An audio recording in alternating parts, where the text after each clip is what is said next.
This session is being recorded, and this is Sir Sibu Rahman. I'm a professional English language and IELTS instructor. And today we have a very second lecture with all of you. If you were not present in yesterday's session, I would request all of you that find the link in the description and watch lecture number 1, because in that lecture I have also explained each and everything about Fast Track Spoken English online course. The duration of this course is 1 month, and officially this course will start from 6th of March and will end on 6th of April. And we are charging only 2000 rupees, 50% discount on our monthly fee. And we are also not charging admission fee. It means that you have flat discount of 3000 rupees. Just pay 2000 and be a part of this online English language course. आज मेरे पास दो सवाल आए. Today I received 2 questions, and मैं वो questions add कर रहा हूँ आज के सेशन में. सर, क्या 1 महीने में अंग्रेजी आ जाती है? तो मेरा एक सवाल है, क्या 3 महीने में आ जाती है? फिर मेरा मेरा एक सवाल और है, क्या 1 साल में आ जाती है? मेरा एक सवाल और है, क्या आप लोगों ने जिंदगी के 30 साल जो बर्बाद कर दिए, आपको अंग्रेजी आ गई? अंग्रेजी आने का एक उसूल है, याद रखिएगा. बहुत आसान सी बात बता रहा हूं. You should have a platform where you can practise this language every day. That's all.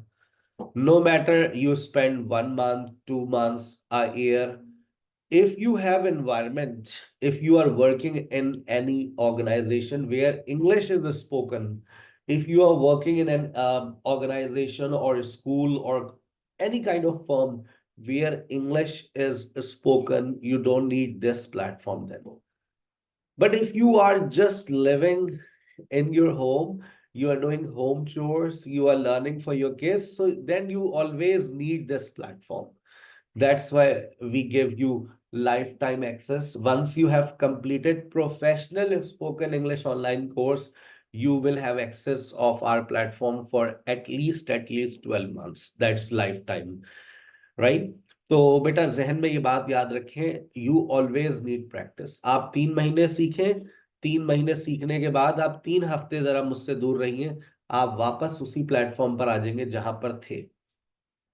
आप 1 महीने पढ़िए, आप जितना आप इंप्रूव करेंगे, आप 1 हफ्ते मुझे छोड़ के चले जाइए, आप वापस वहीं पर आ जाएंगे. If you have environment, if you are utilizing your language skills, you will keep on improving. This is the simple formula. पहले लेक्चर में हम लोगों ने जो बात की थी, वो बात की थी काइंड्स ऑफ सेंटेंसेस के हवाले से. हमने फ्रेज पे बात करी थी, क्लॉज के ऊपर बात करी थी, noun phrase, prepositional phrase, independent clause, dependent clause, affirmative, negative, interrogative, imperative, exclamatory, optative sentences. फिर एक एक्सरसाइज आपको दी थी, लाजमी तौर पे आपने सॉल्व की होगी. और उसके बाद फिर हमने डिस्कस किया था variation of a sentence. Variation of a sentence की बात करता हूं तो वेरिएशन ऑफ अ सेंटेंस के अंदर हमारे पास सिंपल, कंपाउंड, कॉम्प्लेक्स और कंपाउंड कॉम्प्लेक्स आया था. बहुत डिटेल में बात करी थी, बहुत सारी एग्जांपल्स आपसे शेयर की थी. और अगर आप कल के लेक्चर में मौजूद नहीं थे, डिस्क्रिप्शन में जाकर देखिएगा. जैसे ये लेक्चर आपको यूट्यूब पे देखेगा, डिस्क्रिप्शन में लेक्चर 1 का लिंक भी होगा, आप जाकर के देख सकते हैं. चैनल को लाइक कर लें, सब्सक्राइब कर लें, बेल आइकन पे क्लिक कर लें, क्योंकि ये कोर्स के सारे लेक्चर्स आपको मेरे यूट्यूब के चैनल पे भी मिलने वाले हैं. लेकिन याद रखिएगा, जबान का ताला जब ही टूटता है जब आप बोलते हैं. सुनने से जबान का ताला नहीं टूटता. ठीक है. So that's why we provide you interactive sessions. वो स्टूडेंट्स जो फीस सबमिट करवा चुके हैं, मैंने उनसे वादा किया हुआ है और वफा भी हो रहा है. सुबह 10 बजे से लेकर रात 11 बजे तक की उनको मैंने एक्सेस दे दी है. आज का दिन तो गुजर गया आपका. जिन्होंने आज फीस सबमिट करवाई है अभी, उनके पास 8 से 10 की क्लास का लिंक आ जाएगा उनके ऑफिशियल ग्रुप में. ठीक है. So make the most of this time. भरपूर फायदा उठाए कि आपके पास इतना टाइम आपको मिल रहा है that you can warm up yourself. और हो सकता है, मैं आपको बता रहा हूं, this is the fact, students respond me within a week, sir I have started speaking English. तो इस कोर्स को शुरू करने से पहले ही मुमकिन है कि आपकी जबान का ताला टूट जाए, क्योंकि आपको बोलने का मौका मिल रहा है। मैंने आपको स्पोकन क्लासेस की एक्सेस दी हुई है, मैंने आपको डिस्कशन सेशंस की एक्सेस दी हुई है, मैंने आपको प्रोनाउंसिएशन सेशन की एक्सेस दी हुई है। ठीक है, याद रखिएगा, हम आपको स्पोकन इंग्लिश ऑनलाइन कोर्स जो कि फास्ट ट्रैक है, इसमें 2 सेशंस ऑफर करते हैं ऑफिशियली, स्पोकन एंड ग्रामर। आज का दूसरा लेक्चर शुरू हो रहा है। मुझे तमाम स्टूडेंट्स बताइएगा मेरी आवाज बिल्कुल क्लियर है? Am I clearly audible? आपके माइक के सर्विसेज बहाल हो चुकी हैं? चलिए, Yes, sir, you are clearly audible. Thank you very much, Yes, sir. Clear. Thank you very much, thank you very much. Let's start. Subject plus verb plus object plus adverb. Whenever we want to construct a sentence, we generally require 3 things. लेकिन आज sir ने एक चीज और mention कर दी है, और वो कौन सी है? एडवर्ब। सर ये एडवर्ब क्या है? सब्जेक्ट और ऑब्जेक्ट पे कल बहुत डिटेल में लेक्चर दूंगा। आज मैं बात कर रहा हूं वर्ब और एडवर्ब के ऊपर। ये वर्ब और एडवर्ब का रिश्ता क्या है? वर्ब, अगर आप खुद देखो, एडवर्ब इट मींस वर्ब की मीनिंग्स में एडिशन कर रहा होता है एडवर्ब। ये बुनियादी बात है, पहली बात है। और हर एडवर्ब वर्ब के मुताबिक आप इस्तेमाल करते हैं। देखिएगा, ये मैंने एडवर्ब्स लिखे हैं आपकी स्क्रीन के ऊपर, आप चाहें तो स्क्रीनशॉट ले लीजिएगा। मैं हमेशा आपको बताता हूं कि मैं लाइव एंड एक्सक्लूसिव जब पढ़ाता हूं तो मैं चीजें लिखता रहता हूं, ऐड करता रहता हूं। तो ये मैंने अभी रिसेंटली आप लोगों के लिए लिखा था, कुछ स्टूडेंट्स के लिए, तो आप इसका स्क्रीनशॉट लें और बातों को समझें। अब देखिए, मैंने daily, always, normally, usually, often, sometimes, every day, every Sunday, every week, ये सारे एडवर्ब्स आप हमेशा कौन से टेंस में इस्तेमाल करेंगे? प्रेजेंट सिंपल में। अच्छा, ये बात याद करने वाली है, समझने वाली नहीं है, लगाओ रट्टा। At the moment, these days, nowadays, right now, now, कौन से टेंस में आएगा? Present progressive. याद कर लो। Recently, just, already, before, yet, so far, ever, कौन से टेंस में आएगा? Present perfect. अच्छा, ये जो सिंस और फॉर है, ये जो सिंस और फॉर जो है, ये एडवर्ब्स नहीं है, ये प्रेपोजिशंस है, मैंने आगे मेंशन किया हुआ है।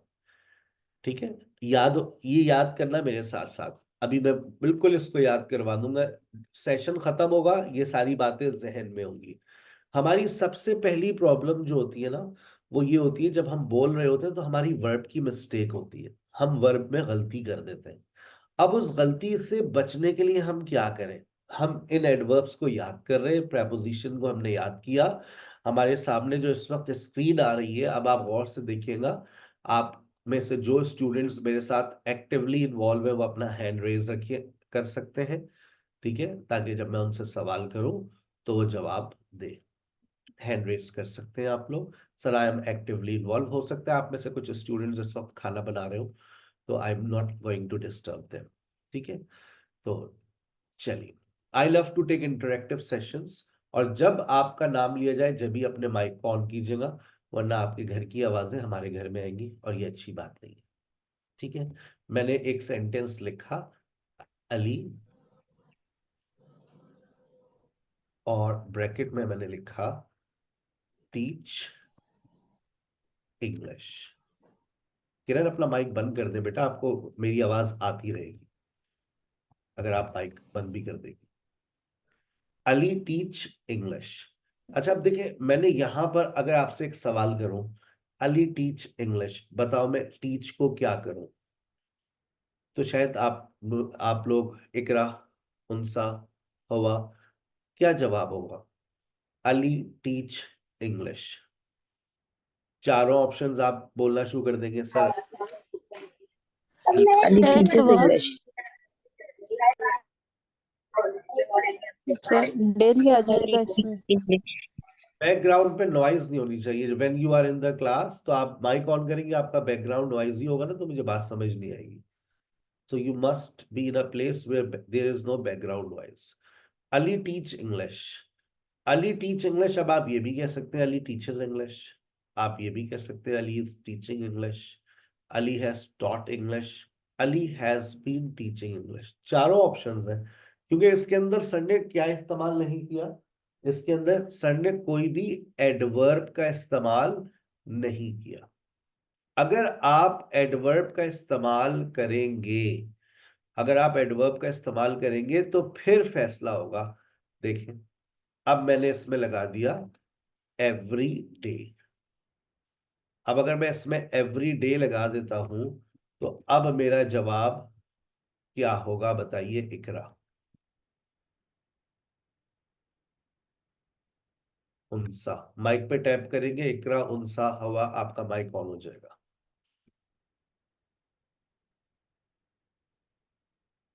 यस पिरहा।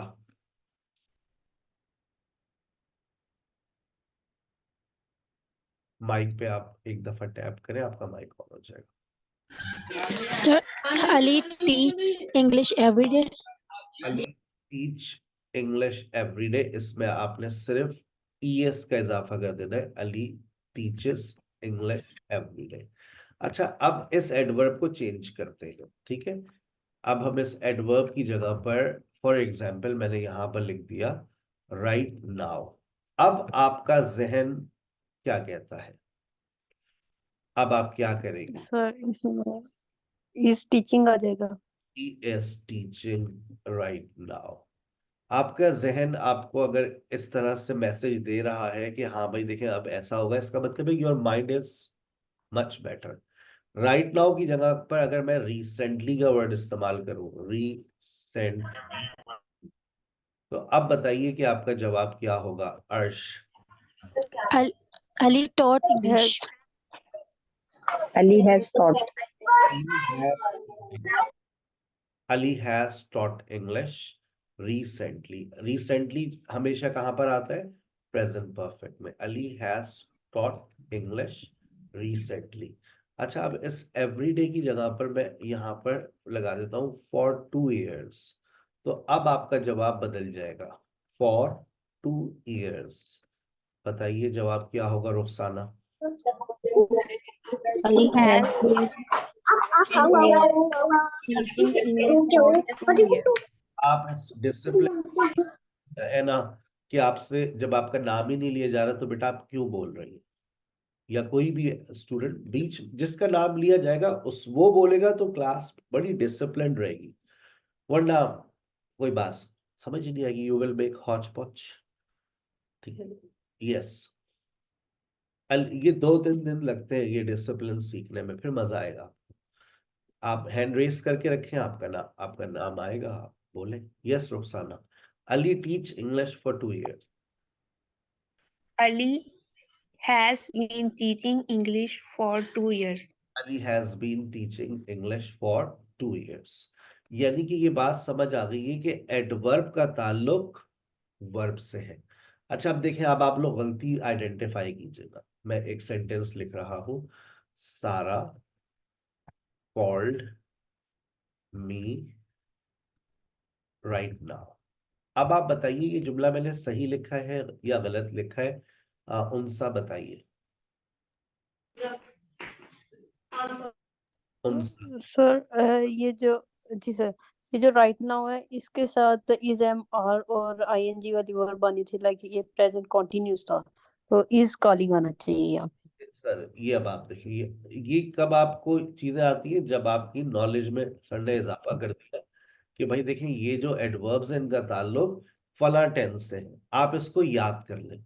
अगर ये बात याद होगी तो कभी स्पोकन के अंदर और कभी राइटिंग के अंदर आप इस तरह की गलती नहीं करेंगे। हमारी जो स्टूडेंट्स पहली मिस्टेक कर रहे होते हैं वो यही कर रहे होते हैं कि उनके एडवर्ब्स और उनके वर्ब्स मैच नहीं कर रहे होते। ठीक है, ईमान फातिमा आप बताइएगा, मैं एक सेंटेंस लिख रहा हूं और इसमें कोई गलती होने वाली है। ठीक है, मैंने लिखा सारा कॉल्स मी बिफोर। सारा के साथ तो कॉल्स ही आता है, लेकिन मैंने आगे लिखा बिफोर। अब बिफोर का इस्तेमाल कौन से टेंस में होता है? प्रेजेंट सिंपल में। ईमान फातिमा, हाँ, इस्मत बीबी,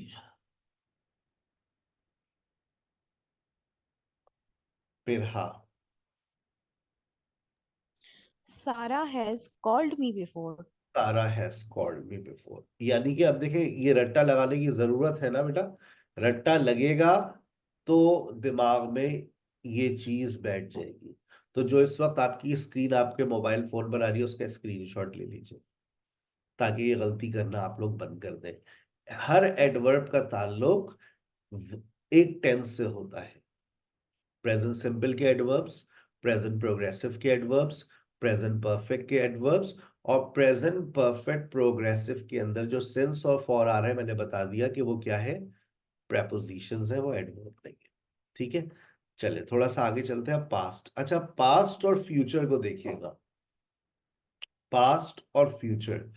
अब पास्ट टेंसेस के अंदर यस्टरडे भी आ रहा है, डे बिफोर यस्टरडे भी है, लास्ट नाइट भी है, लास्ट वीक भी है, इन चाइल्डहुड भी है, टुमारो, टुनाइट, नेक्स्ट वीक। जैसे ही आएगा आप फौरन पहचान लेंगे कि यहाँ पर क्या आने वाला है। अब ये जरा इधर देखिए गौर से, और मैं जिससे पूछूं वो मुझे जवाब दे।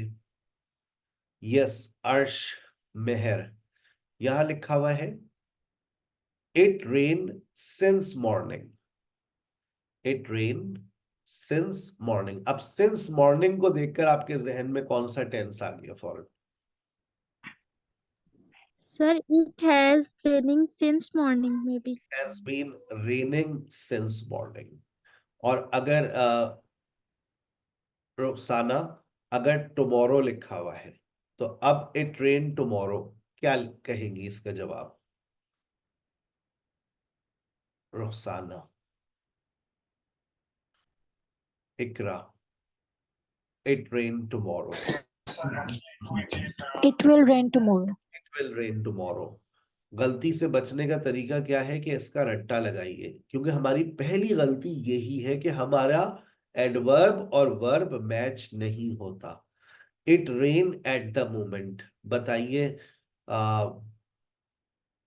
इस्मत बीबी बताइए, it rain eight the moment. It is raining at the moment. It is raining at the moment. It is raining Yes, sir. at the moment. It often rain here। अब often कहां पर मैंने याद करवाया है? ईमान फातिमा, हवा बताइए, it often rain here। Mic पे एक दफा टैप करेंगे आपका माइक ऑन हो जाएगा। लेफ्ट साइड पे नीचे देखिए आपका माइक होता है, उस पर एक दफा टैप करें आपका माइक ऑन हो जाएगा।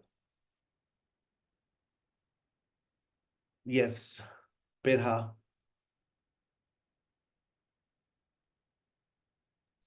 अर्श, यस पिरहा। आ रहा मुझे।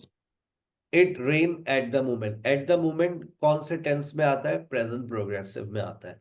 इट इज हाँ। रेनिंग एट द मोमेंट, याद करना पड़ेगा, याद कर लेंगे। It is raining eight the moment, इस वक्त बारिश हो रही है। ऑफन आता है प्रेजेंट सिंपल में, तो इट ऑफन रेन्स हियर। ठीक है, sir Haseeb usually teach us twice a week. अब यूजुअली का इस्तेमाल कहाँ होता है? प्रेजेंट सिंपल में। तो बताइए टीच होगा या टीचेस होगा? Teaches. Teaches, sir. Usually teaches us twice a week। अगर इसी तरह से मैं यहाँ पर मैंने लिखा है sir Haseeb teach us tenses next week, तो बताइए जवाब क्या होगा? Sir Haseeb teach us tenses next week. Sir, she will teach us. Will teach. She will teach us tenses next week। आ गई बात समझ?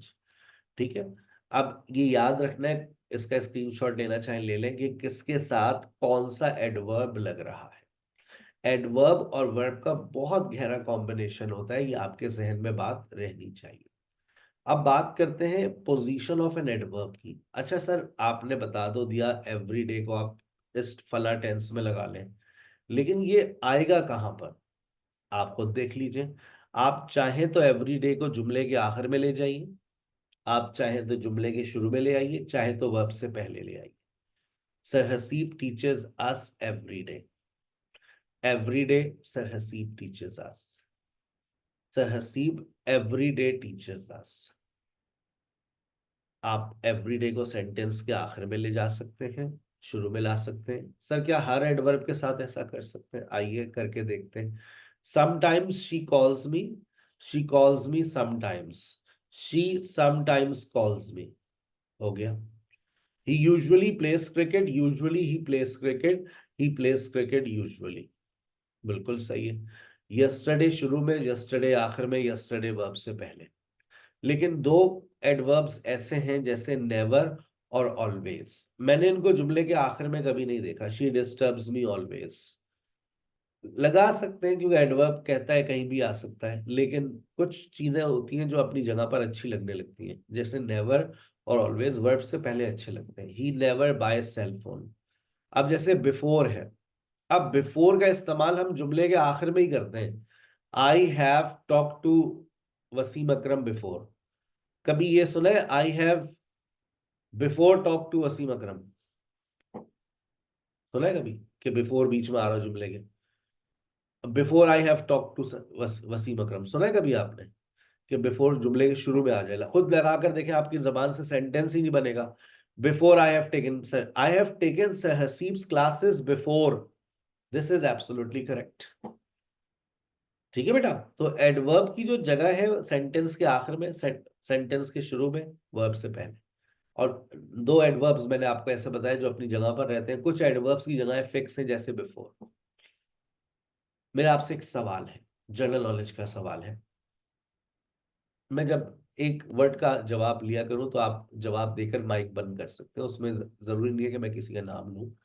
जैसे हम क्लासरूम में स्टूडेंट से सवाल करते हैं तो जवाब कोई भी दे देता है, फिर अपना मुंह बंद कर लेता है तो आप अपना माइक बंद कर लिया करें। Subject plus verb plus object, क्या एडवर्ब के बगैर जुमला बन सकता है? यस और नो? Yes sir. बिल्कुल बन Yes. Yes, sir. बन सकता है, बन गया है। देखिए, सोनिया प्लेस क्रिकेट, जरूरी तो नहीं है ना कि हम टाइम एक्सप्रेशंस का इस्तेमाल करें। Without using time expressions it is also possible to construct a sentence. Sonia plays cricket, Sara drink Pepsi, they drive a car, there is no time expression. तो ये बात जहन में, ये बात भी क्लियर हो जाती है कि हाँ भाई, एडवर्ब के बगैर भी जुमला बन सकता है, कोई टेंशन वाली बात नहीं है। ऑब्जेक्ट के बगैर कभी जुमला देखा है? Have you ever seen a sentence without an object? आज देख लें। Yes, sir. Yes, sir.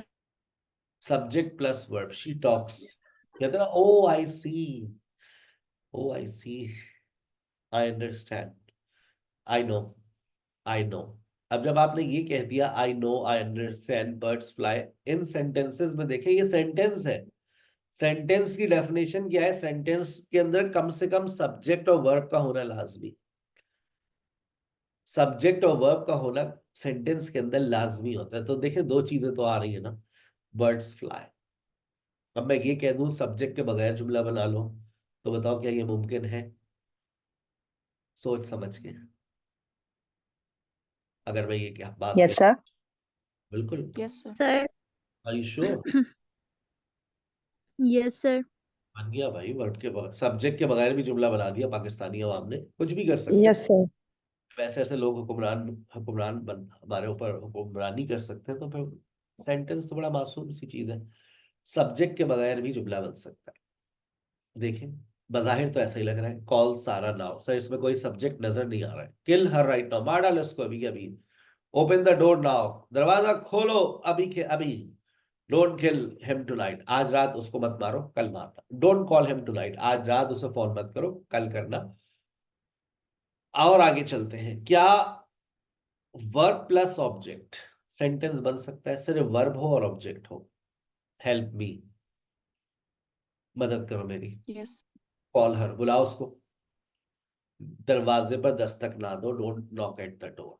Disturb me, don't disturb me, मुझे परेशान मत करो, तंग ना करो।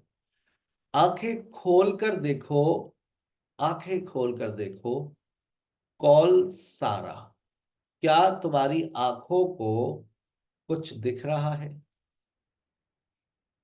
दिखा? अब दिखा? यू लिखा हुआ है ना? यूरी। क्रिकेट में। कॉल सारा, बोल तो मैं यही रहा हूं, कॉल सारा, लेकिन मेरी जबान पर क्या नहीं आ रहा है? कॉल सारा। बुलाओ सारा को। क्यों सर? बस मैंने कहा ना, आई सेड कॉल सारा। मेरी जबान पे क्या नहीं आ रहा है? You. Subject You. Sir. Subject. अच्छा, अगला सेंटेंस भी सुने। Ali switch off the light. मेरी जबान पे क्या नहीं आया? सब्जेक्ट। मेरी जबान पर सब्जेक्ट नहीं आया। सब्जेक्ट पे का जबान पर ना आने का मतलब क्या ये होता है कि इस जुमले में सब्जेक्ट होगा ही नहीं? अगर आपको ऐसा लगता है तो बेटा आप गलत सोच रहे हैं। सब्जेक्ट के बगैर जुमला मुमकिन ही नहीं। You can not make a sentence without a subject and a verb. हाँ, ये मुमकिन होता है that without using subject you can come up with a sentence call सारा। लेकिन जब आपकी इल्म की रोशनी पड़ती है, आपकी नॉलेज में इजाफा होता है और इम्पेरेटिव सेंटेंस की पूरी डेफिनेशन आपकी जिंदगी में आती है, तो फिर आप कहते हैं, क्या कहते हैं? In imperative sentence we don't use subject because it is obvious. मेरे सामने आयमा है, मैंने आयमा से कहा लिसन टू मी, तो मैं ये क्यों कहूं उनसे तुम मेरी बात सुनो, यू लिसन टू मी? क्योंकि सेकंड पर्सन तो आपके सामने है, जिससे आप मुखातिब है, वो आपको देख रहे हैं, आप उसको देख रहे हैं। आप open the door, okay sir, fetch me a glass of water, पानी लेकर आओ मेरे लिए। जो सामने मैं उसको देखकर एक बात कह रहा हूँ, यू लगाने की जरूरत ही नहीं है। तो हम यू का इस्तेमाल इसलिए नहीं करते, लेकिन हकीकत में यू होता है। अली मेरे साथ था, मैंने कहा अली यार पंखा तो, लाइट तो बंद कर दे भाई। Ali switch off the light. मैं ये क्यों कहूं Ali you switch off the light? ये कहना भी तो मुनासिब ही है ना, Ali switch off the light. और फिर डेफिनेशन मुकम्मल आज पता चल रही है। In imperative sentence we don't use subject. Why? Because it is obvious, it is you, it is hidden, that's why we don't use it. Ali, अब बच्चे अक्सर मुझसे एक सवाल भी करते हैं इसी, Ali come on time, Ali comes on time. इन दोनों सेंटेंसेस को गौर से देखिए और बताइए, इनमें कोई गलती नजर आ रही है या आपको मीनिंग्स में तब्दीली महसूस हो रही है? Ali comes on time, Ali come on time, Ali comes on time, Ali come on time, okay sir. Ali comes on time, Ali वक्त पर आता है। आता है। अली वक्त पर आया कर। जी सर। अली वक्त पर आया करो। Ali come on time, order. Difference, कोई गलती नहीं है। अक्सर लोग कहते हैं सर आपने अली के बाद एस और यस नहीं लगाया, अली कम ऑन टाइम, इसका मतलब ऑर्डर। सारा मेरी बात सुनो, सारा लिसन टू मी। हाथ छोड़ो मेरा। Sara listen to me, for God sake, सब देख रहे हैं। हाथ छोड़ो मेरा। सारा लिसन टू मी, क्या मतलब? सारा लिसन टू मी। सारा ऑर्डर हो जाएगा ये सर। सर एक में एक्सक्लेमेशन और कनेक्टर है। लिखने में हमें फौरन पहचान लिया हमने, कॉमा है, मार्क ऑफ एक्सक्लेमेशन है, ये इंपेरेटिव सेंटेंस है। लेकिन सारा लिसन्स टू मी, अब यहाँ फुल स्टॉप है, तो ये एक अफर्मेटिव सेंटेंस है। और इसका मतलब क्या है? सारा मेरी सुनती है। लेकिन कभी कभार आपको गुस्सा आ जाता है। याद करें अपने बचपन के दिन, बहन भाइयों की लड़ाई है, तू अपना मुंह बंद रख, तू चुप हो जा, you keep your mouth shut. गुस्सा आ गया, तुम मेरे कमरे से बाहर चली जाओ, you get out from my room. Husband को गुस्सा आया, भूल गए आप कुछ, घर से बाहर निकले आप, you get out, you get out from this house. मेरे अब्बा ने दिया था। अरे मैं तो मजाक कर रहा था, खाता हूँ भी चाय पिला कर। यू लिसन टू मी, तो मेरी बात सुनो। हाँ मिस्टर यू, हाँ। गुस्सा आता है, जबान पर यू आता है। हम उर्दू में इस तरह से बात करते हैं, मिस्टर तुम, हाँ बात सुनो मेरी। तो गुस्से में जब तुम आ जाता है तो अंग्रेजी में भी आ जाता है। आप में से बहुत सारी ऐसी खवातीन होंगी जिन्होंने माजी में स्कूल में पढ़ाया होगा या आजकल पढ़ाती होंगी। आप स्कूल में एक जुमला बोलती है अपनी क्लास में, जरा उसको जहन में लेकर आइए। तुम खड़े मत हो, तुम Keep बातें quiet. मत करो, तुम बातें मत करो, बबलू तुम बातें मत करो, बोलते नहीं जुमला रोज। तुम चुप हो जाओ, तुम दोनों Yes, sir. तुम दोनों लड़ो मत। अब आप इस जुमले को कैसे कहती हैं ईमानदारी से? तुम बातें मत करो। You you you yes You रोजीना। don't हाँ हाँ, don't talk. You don't talk, Don't talk. you don't talk, you don't talk, you don't talk, you don't stand up, you don't shout। ऐसे ही बोलते हैं। तुम चिल्लाओ मत, you don't shout, you don't make a noise। तुम शोर मत करो, you don't make a noise, you don't go outside। तुम बाहर मत जाओ। यही जुमला चल रहा है स्कूल के अंदर, ईमानदारी से। सही कह रहा हूँ गलत कह रहा हूँ? Yes, Yes, sir. sir. अब ठीक है। बर्बाद हो गए बच्चे। अब Right, sir. अब कल उनकी मिस सही जुमला बोलेगी। तुम बातें मत करो, यू से स्टार्ट नहीं लेना, डोंट से स्टार्ट लेना है। तुम बातें मत करो, स्टार्ट है don't say. Don't don't don't Don't talk. Talk. Don't talk फिर पर्टिकुलर नेम लेना है उस बच्चे का, या मतलब जिससे हम लोग खाते हैं। Don't you talk, don't you talk. तुम बातें You मत। talk. फॉर्मेशन गलत होती है हमारी, हम कहते हैं you don't talk, you don't talk, you don't stand up, you don't go outside. आज के बाद क्या बोलेगी? डोंट स्टार्ट लीजिए, Don't you. Don't you talk. अब घर में आप लोग बच्चों के साथ अंग्रेजी बोलने की नाकाम कोशिश करते। तुम कचरा मत फैलाओ, तुम लड़ो नहीं, तुम बातें नहीं करो, तुम बाहर मत जाओ। तो आप लोग तो यही बोलते हैं, you don't go outside, you don't open the door. आज के बाद जुमला सही बोल दीजिएगा please. Don't you talk, don't you open the door, don't you make a noise, don't you use abusive language. आई बात समझ? लेकिन अब जहन में कुछ बातें और भी आ रही होंगी। सर जी, जो बच्चे ज़हीन है उनके जहन में आएगी, बाकी लोगों के तो अभी दिमाग में भूसा भरा हुआ है, उसमें इंशाल्लाह मैं बहुत जल्दी आग लगा दूंगा। Don't you talk. किसी के दिमाग में ये बात आई थी? आई थी किसी के दिमाग में? Yes, sir. Yes, sir. Sir हम ये भी तो कहते हैं डोंट यू टॉक। सर ये तो क्वेश्चन भी तो है ही। आपने ऊपर, और अगर मैं इसी जुमले को यूं लिखूं, सर जी हम तो अब कैसे पहचानेंगे कि ये क्या है?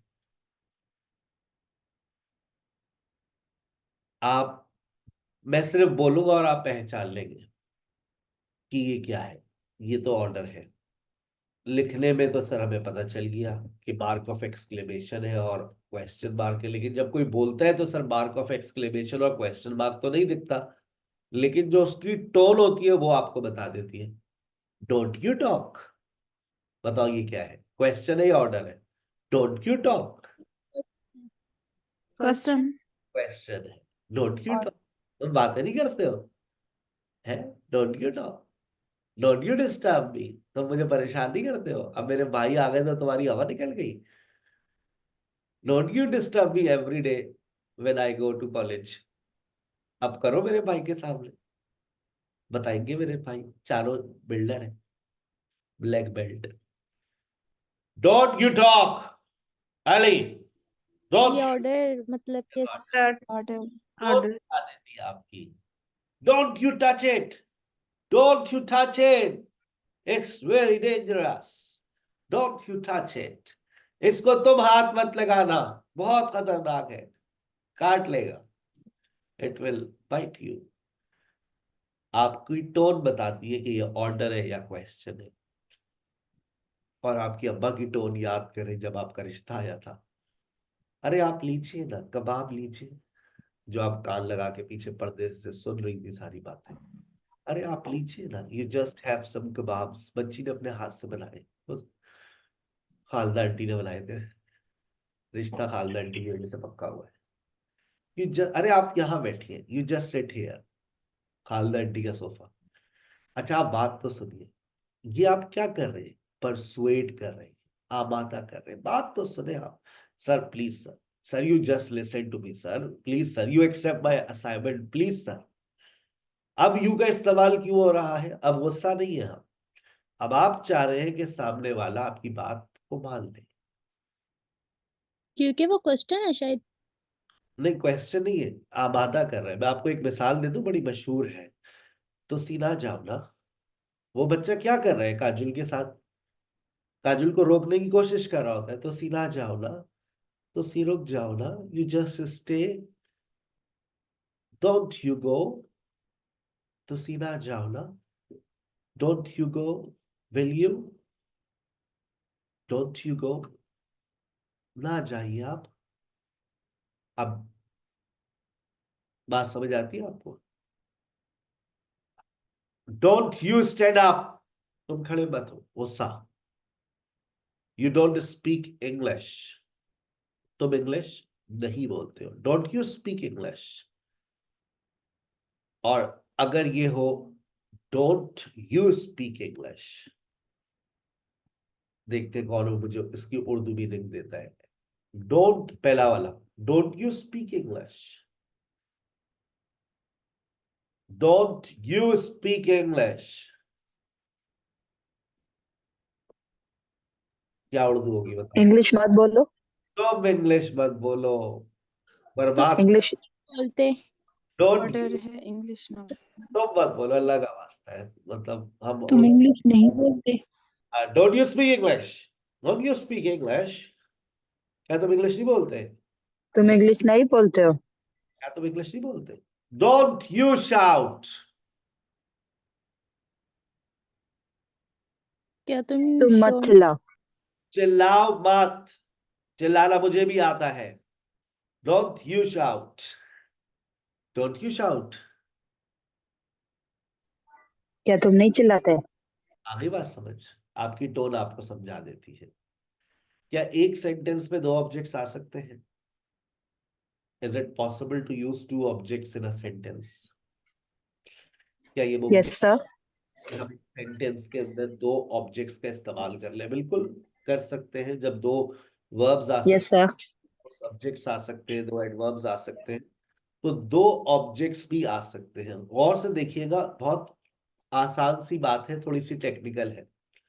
I right a letter to सारा एवरी मंथ, यहां पर अ लेटर भी आपका ऑब्जेक्ट है और सारा भी आपका ऑब्जेक्ट है। कल के सेशन में मैंने पढ़ा नहीं, सब्जेक्ट एंड ऑब्जेक्ट है, तो ऑब्जेक्ट आपको और ज्यादा क्लियर हो जाएगा कल के सेशन में इंशाल्लाह। आई राइट सारा, आई राइट सारा अ लेटर। अब यहां पर देखिए, आपके पास जो सेंटेंसेस है, I right a letter to सारा, अगर सारा को आप पहले ले आते हैं तो आप टू लगाने की जरूरत नहीं है। I write Sara a letter every month, both sentences have same meanings. जब एक सेंटेंस में दो ऑब्जेक्ट्स आते हैं तो उनका बाकायदा नाम भी रखा गया है, डायरेक्ट ऑब्जेक्ट और इनडायरेक्ट ऑब्जेक्ट। अब सवाल यह है कि डायरेक्ट ऑब्जेक्ट क्या होता है? जो समथिंग होता है, यानी कि समथिंग से मुराद कोई भी चीज, somebody से मुराद कोई भी इंसान। समथिंग जो है वो हमेशा डायरेक्ट ऑब्जेक्ट होता है, कोई भी इंसान हमेशा इनडायरेक्ट ऑब्जेक्ट कहलाता है। समथिंग को अगर आप पहले लिखेंगे तो अपनी स्क्रीन को गौर से देखिए, आपको प्रेपोजिशन लगाना पड़ेगा टू और फॉर। अब सवाल यहां पर ये उठेगा, टू आएगा या फॉर आएगा? ये बात याद करनी पड़ती है कि कब टू आएगा कब फॉर आएगा। अगर लेकिन जो भी आएगा, अगर समथिंग पहले आएगा तो टू और फॉर आएगा, उसके बाद समबडी। लेकिन आप चाह रहे सर मैं चाह रही हूं कि मैं टू और फॉर का इस्तेमाल ना करूं, तो समबडी को पहले ले आओ, टू और फॉर उड़ जाएगा। अच्छा, चेक कर लो, यकीन नहीं आ रहा, यकीन नहीं आ रहा।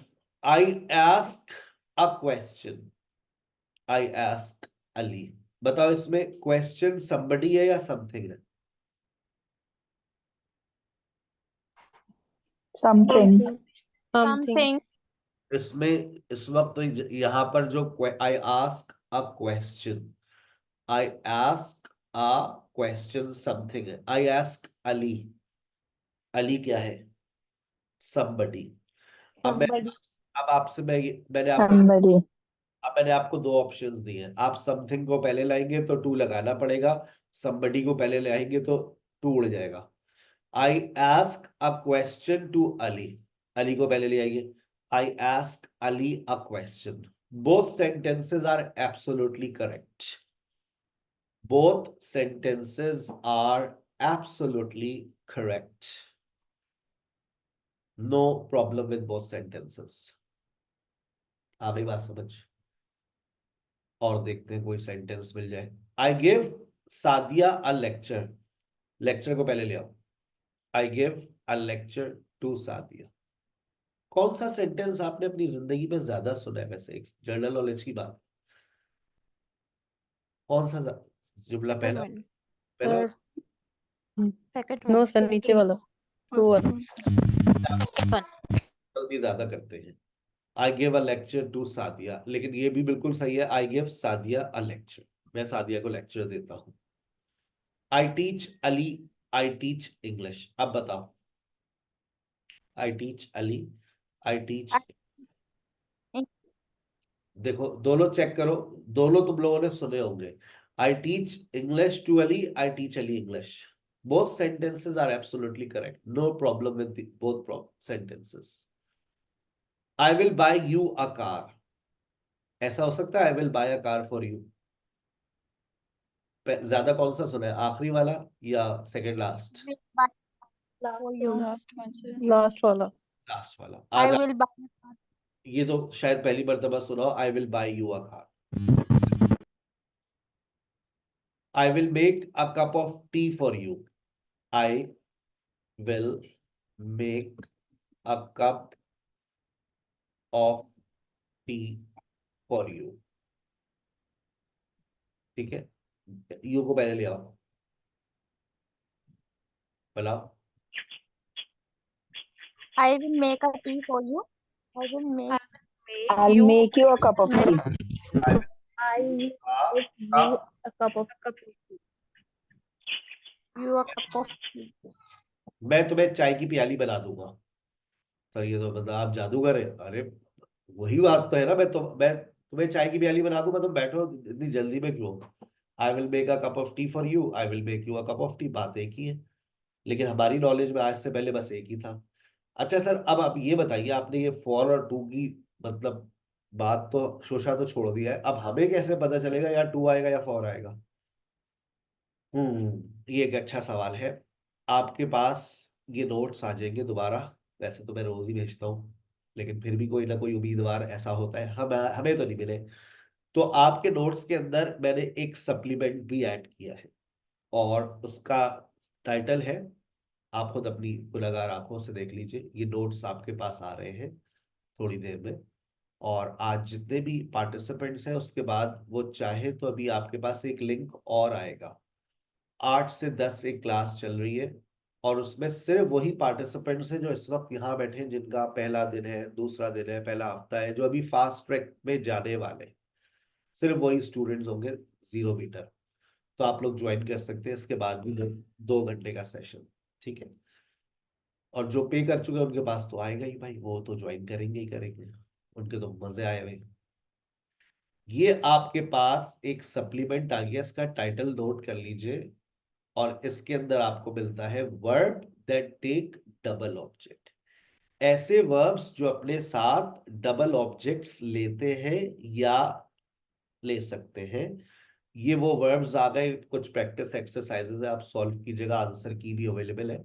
ये वो वर्ब्स आ गए जो अपने बाद टू लेते हैं, ये वो वर्ब्स आ गए जो अपने बाद टू लेते हैं, ये वो वर्ब्स आ गए जो अपने बाद फॉर लेते हैं। अब जैसे यहां पर देखें लिखा हुआ है, they posted a letter to you, इसमें से जरा टू को गायब करें, इसमें जरा टू को गायब करके दिखाइए, टू को गायब करें। They posted you a letter. They posted you a letter, They post you a letter. Posted you a letter. आप टू को हटाना चाहे तो आपको क्या करना पड़ेगा, आप इनडायरेक्ट ऑब्जेक्ट को पहले लाएंगे, डायरेक्ट ऑब्जेक्ट को बाद में ले जाएंगे, यानी समबडी पहले आ जाएगा, समथिंग बाद में चला जाएगा। सर हमें कैसे पता चलेगा बेटा, कुछ चीजें पता नहीं चलती, याद करना। याद करेंगे आप लोग बैठ कर के इन वर्ब्स के साथ टू लगेगा और इन वर्ब्स के बाद फॉर लगेगा। देखो सेंटेंस पढ़ो, दे सेंग अ सॉन्ग, इसमें से फॉर को हटा दो। They sang me a song. They sang uh, they sang me a They song. sang me a song. A song. Very good. आ रही है ना बात समझ? मैंने कोई मुश्किल बात नहीं पढ़ाई है आज के सेशन में, मैंने सिर्फ बात करी है आज के सेशन में फॉर्मेशन ऑफ अ सेंटेंस। मैं फिर रिपीट कर दूं कि is it possible to create a sentence without without a subject? क्या हम सब्जेक्ट के No, बगैर sir. बता सकते हैं? No, sir. नहीं बता सकते। हम एक सेंटेंस को जब क्रिएट करते हैं तो हमारे पास ज्यादा से ज्यादा चार चीजें आती हैं, सब्जेक्ट, वर्ब, ऑब्जेक्ट और एडवर्ब। सर ने हमें बताया एडवर्ब के बगैर भी जुमला बन सकता है, बिल्कुल बन सकता है। हाँ, फिर सर ने बताया ऑब्जेक्ट के बगैर भी बन सकता है, फिर सर ने कहा सब्जेक्ट के बगैर भी बन सकता है, लेकिन ऐसा हुआ नहीं। सब्जेक्ट के बगैर जुमला कभी भी नहीं बन सकता, अगर बनता है तो वो इम्पेरेटिव सेंटेंस होता है जिसमें सब्जेक्ट छुपा हुआ होता है। फिर सर ने हमें ये बात बताई कि एक सेंटेंस में दो ऑब्जेक्ट्स भी आ सकते हैं, और ये दो ऑब्जेक्ट्स का जो मसला है ये बेसिकली वर्ब का मसला होता है। वर्ब हमें बताता है कि वो अपने बाद टू लेगा या फिर फॉर लेगा, और इसमें सर ने हमें डायरेक्ट और इनडायरेक्ट ऑब्जेक्ट के बारे में गाइड किया। आ गई यहाँ तक बात समझ? ठीक है बेटा। Yes, sir. आपके पास एक लिंक आ रहा है, उस लिंक से आप अभी चाहे तो 2 घंटे का सेशन ज्वाइन कर सकते हैं। जिन बच्चों को इस कोर्स के बारे में अभी तक वो लाइल्मी में है कि इस कोर्स में सर ऑफर क्या कर रहे हैं, तो मैं आपको ये बात बता दूं कि ये कोर्स ऑफिशियली जो मैं स्टार्ट कर रहा हूँ वो स्टार्ट कर रहा हूँ 6 मार्च से इंशाल्लाह। और 6, 7 और 8 मार्च को जो मेरी क्लास होगी, मैं आपकी स्क्रीन पे पूरा शेड्यूल शेयर कर रहा हूँ, उसको नोट कर लीजिएगा। ठीक है, मैंने कल भी आपको गाइड कर दिया था इसके हवाले से। जो टाइमिंग्स होंगी ये टाइमिंग्स रमजान टाइमिंग्स हैं। आप 11 मार्च से इस टाइमिंग के मुताबिक क्लासेस ले रहे होंगे। आप चाहे तो 1 घंटा दोपहर में पढ़े, चाहे तो 1 घंटा रात में। आपने दोपहर में 1 घंटा ग्रामर क्लास ले ली, रात में स्पोकन क्लास ले ली, आप ऐसा कर सकते हैं। आप चाहते हैं कि बस 1 महीने में मुझे इंग्लिश आ जाए तो चारों सेशंस ले लीजिएगा। ठीक है, 2 के अंदर खामोश रहकर चीजों को समझिएगा और 2 के अंदर पार्टिसिपेट करने की कोशिश कीजिएगा। ये नहीं कि बस मैं बोल लूं, बोलने से अंग्रेजी नहीं आती, पहले सुने समझे, जब समझ ले तो फिर समझ के बोले, अपनी नॉलेज को में लाजमी तौर पे इजाफा करें। कोर्स कंटेंट आपके सामने है। टॉपिक 1 मैंने कल पढ़ाया था, टॉपिक 2 आज मैंने डिलीवर कर दिया है। कल मेरा टॉपिक है सब्जेक्ट एंड ऑब्जेक्ट। जैसा गाइड करता हूं, जैसा कहता हूं वैसा ही होता है। उसके बाद जब 6 मार्च से जो ऑफिशियल सेशन स्टार्ट होगा, 6, 7 और 8 मार्च को जो मेरा टॉपिक होगा वो भी आपकी स्क्रीन के ऊपर आ रहा है, इसको भी आप नोट कर लीजिएगा। आप लोग अभी मेरे साथ 7 से 8 में मेरे साथ आप क्लासेस ले रहे हैं। 11 मार्च से मैं आपको मिलूंगा दोपहर में इंशाल्लाह 2:30 से 3:30, और रात में मिलूंगा 9:30 से 10:30। अगर आप इस कोर्स को फॉर्मली ज्वाइन करना चाह रहे हैं, मैंने एक और बहुत अच्छी ऑफर दी हुई है। जो स्टूडेंट इस कोर्स की फीस सबमिट करवा चुका है वो सुबह 10 बजे से लेकर रात 11 बजे तक की एक्सेस मुझसे ले सकता है, ताकि थोड़ा सा वार्म अप हो जाए। 1 घंटे के अलावा आप तकरीबन कम से कम 8 घंटे के लाइव सेशंस हमारे अटेंड कर सकते हैं। पेमेंट मेथड आपकी स्क्रीन के ऊपर आ रहा है, इसको नोट कर लीजिए। ठीक है, ये रहा एक वाहिद पेमेंट मेथड है, मेरा कोई एडमिन पर्सन नहीं है, और मेरी तरफ से आपको अगर कोई किसी ग्रुप में ऐड करे तो वो मैं नहीं हूँ। हम आपको किसी व्हाट्सएप ग्रुप में ऐड नहीं करते, आपको इस बात की इजाजत नहीं देते कि आप कोई खुद से व्हाट्सएप ग्रुप क्रिएट करें। कोई टीचर आपसे अपना व्हाट्सएप नंबर शेयर नहीं करता, कोई टीचर आपसे कोई ऐसी बात नहीं करता। और अगर कोई करे, आपको कोई स्टूडेंट या कोई ऐसा बंदा राब्ता करे कि आई बिलोंग टू SKH, तो आप फौरन हमें रिपोर्ट करें। अपना बहुत ख्याल रखिएगा, अपना व्हाट्सएप चेक कीजिए। आपको 2 घंटे की सेशन की एक एक्सेस मिल रही है, उसको ज्वाइन करें और make the most of your time. अस्सलाम वालेकुम।